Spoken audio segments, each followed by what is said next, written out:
Fala, gente amiga, tudo bom? Eu sou Carlos Lose e este é o Batata Diário, seu programa de dicas do Diário do Capitão. E hoje nós vamos continuar nossas análises de episódios de Jornada nas Estrelas. Vamos voltar a Voyager, mais especificamente ao 19º episódio da segunda temporada, intitulado Sinais de Vida.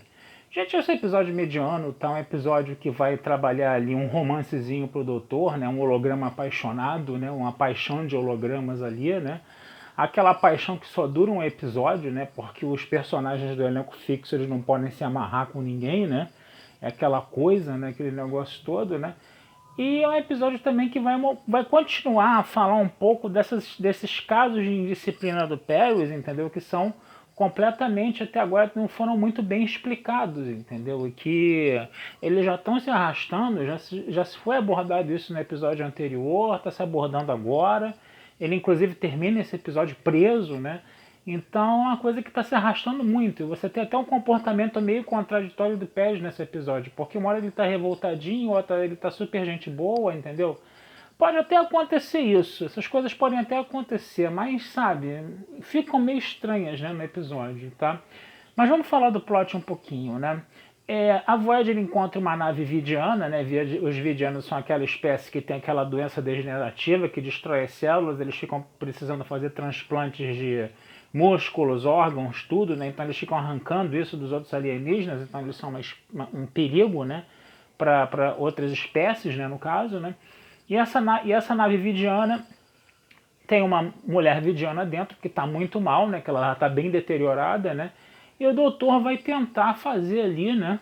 Alguma coisa para salvar a vida da mulher. Ele percebe que ela tem um implantezinho aqui na lateral que mantém as sinapses do cérebro, né? Guardados nesse implante, né?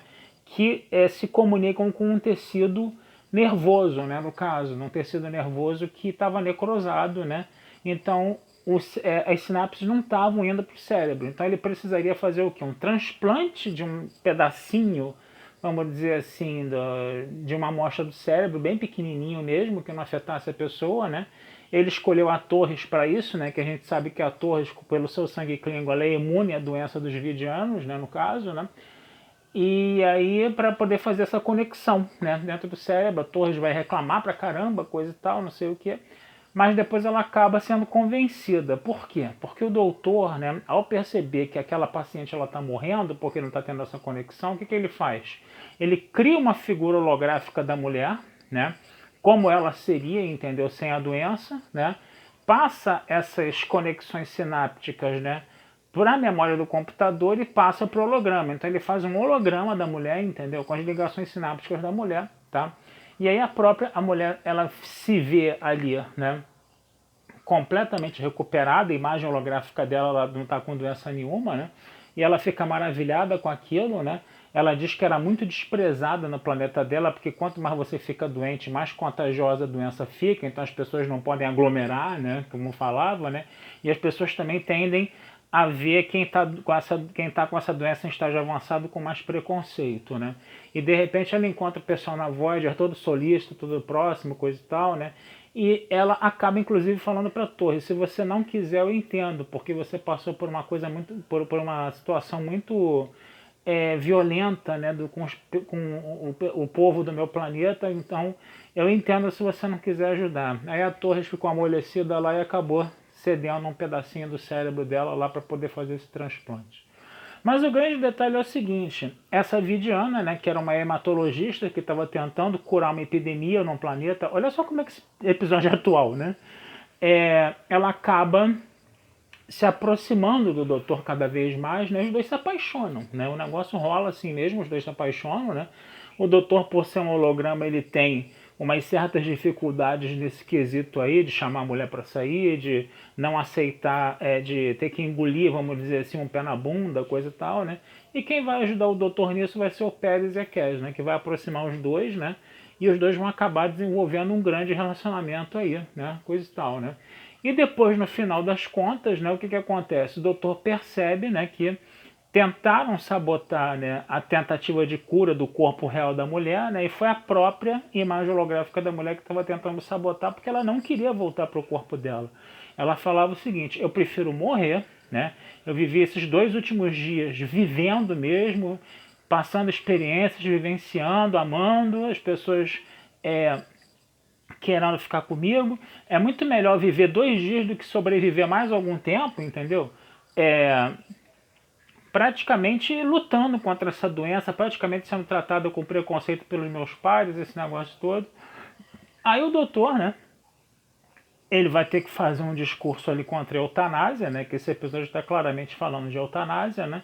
Ele vai falar que não sei o quê, que a gente, que você tem que continuar a viver, coisa e tal, que se você viver você ainda vai passar mais 2 semanas comigo, e não sei o que, coisa e tal. E ele convenceu a mulher facinho, facinho, facinho. Quer dizer, episódio, uma conveniência de roteiro, vamos dizer assim, né? O doutor ele não podia praticar a eutanásia, né? Porque o médico tem que salvar vidas, ele não tem que estimular a morte das pessoas. Então ficaria imoral, antiético, né? O episódio se o doutor estimulasse a eutanásia da mulher. Mas você pode ter outras saídas. Você pode tirar o doutor dessa jogada e a mulher, por exemplo, fazer um suicídio, um autossacrifício lá, coisa e tal, entendeu? Que, vamos dizer assim, não contasse com a participação do doutor. E deixar o doutor super para baixo no final do episódio. Que seria um negócio, entendeu? Mais crível, mais, sabe, mais impactante, mais dramático, entendeu? Seria uma experiência mais pesada pro doutor.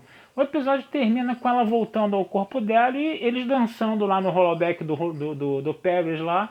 Foi um episódio, foi um happy end, eles optaram por fazer um happy end pro doutor, mas sabe, seria um negócio muito mais impactante se você tivesse um final onde ela desse cabo da própria vida, entendeu? E deixasse o doutor lá, entendeu? Com olhar pedido, olhar distante lá, com esse trauma de ter visto o seu amor se sacrificar, entendeu? Porque não queria ter aquela vida lá, aquela sobrevida lá, né, no caso, né? De sobrevivência, né, no caso, né? Com esse problema de saúde que ela tinha, né? Agora o episódio do Pérez, o que acontece? O Pérez já está se atrasando, né, para se apresentar na ponte, para se apresentar no turno desde o episódio passado. O Chakotay está dando um esporro nele. O Chakotay, esse episódio, ele vai falar com a capitã, né, que ele precisa disciplinar o cara, mas o Pérez é um caso dela, porque foi ela que tirou ele da prisão. Aí a Janice fala, não, eu tenho confiança total no que você vai fazer. Aí em mais um dos atrasos do Pérez, o Chakotay tira o Pérez, coloca outro cara no lugar, né? O Pérez derruba ele, né? O Chakotay antes ainda tentou conversar com o Pérez no refeitório, perguntando o que estava acontecendo. Aí o Pérez ficou todo grosso lá, todo cavalo, entendeu? Dizendo que o Chakotay não deixava ele tomar decisões, não sei o quê, que cortava, entendeu? Vamos dizer assim, o poder de iniciativa dos seus subordinados, coisa e tal. E ele falou isso aos berros na frente com o Pérez na frente de todo mundo. O Pérez ficou com aquela cara lá no chão. E depois na ponte, quando o Chakotay tirou o Pérez do turno e botou um outro cara no lugar dele, o Pérez ainda deu um empurrão nele, quer dizer, e a Jenny manda ele para detenção. Cara, sabe, ficou um negócio. Esse negócio já está se arrastando há mais de um episódio. Isso poderia ter sido resolvido no episódio passado, ao meu ver, entendeu? Essa coisa está se arrastando muito, entendeu? E destoa do Pérez Bonachão lá, que ajudou o doutor, né, a namorar a mulher lá, né? Namorar a mulher holográfica dele, entendeu? Então, sabe, isso pode acontecer? Pode. Você pode estar numa hora com um humor tal, outra hora você pode estar com um humor bem diferente. Isso pode acontecer. Mas, cara, sabe, a impressão de que dá é que você tem uma descontinuidade de roteiro aí, sabe? Então, essa situação do Paris, talvez ela tivesse já que ter sido resolvida nesse episódio ou no episódio anterior, sabe? Acho que ficar arrastando muito isso, a gente vai ter que ficar, né? Não, e agora? Qual é o próximo? Tá bom, prende o espectador a sério, eu entendo isso, mas sabe, eu tô achando que isso tá ficando muito arrastado, essa história B tá ficando muito arrastada, ela tá destoando muito do que a gente tá vendo na historiada dos episódios, entendeu? Mas beleza, isso é só uma impressão minha, talvez tenha gente que goste desse tipo de abordagem, e é isso aí. Tá certo, gente? Vou ficando por aqui, desejando a vida longa e próspera, tá? Esse texto vai estar lá na Batata Espacial, tá? E não deixem de curtir, compartilhar e se inscrever no canal do Diário do Capitão, comentar, tá? Que essa ajuda de vocês sempre nos é muito bem-vinda, tá bom? Um abração, fui, até a próxima.